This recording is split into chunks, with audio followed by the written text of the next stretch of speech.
Corona भांगी देइछि देशर आर्थिक मेरुदंड। सबुठु बेसी प्रभावित होइछन्ति अणसंगठित क्षेत्र में कार्य करुथिबा श्रमिक माने।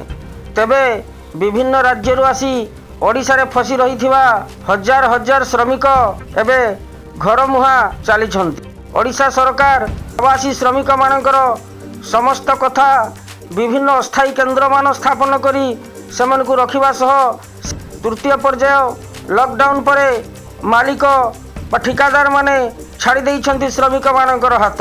एबे श्रमिक माने घर मुहा निरुपाय भोकरे आउटु पाउटु सेमानकर प्राण।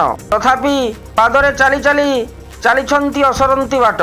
दिन राति पादरे चाली चाली उपदा अंचल झारखंड राज्य को 14 जन श्रमिक जाउथिबा बेले आज बारिपदारे पुलिस तथा म्युनिसिपालिटी कर्तृपक्ष सेमानंकु अटक रखिथिबार जणा जाइछि। वास्तव में आज सारा देश में श्रमिक मानकर अवस्था बेहाल। तांको दुख बुझिबाकू सते जेमिति नाहाती सरकार। निरुपाय होई श्रमिक माने एबे चलीछन्ति पादरे निजर जन्म माटी को। कोरोना संक्रमण भय ठारू बळी जाइछि पेटर भोक।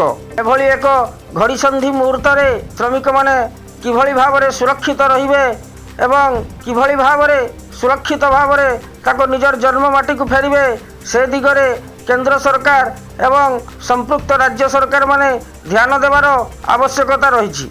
बारिपदारू दीपक कुमार नायक रिपोर्ट केवी मीडिया।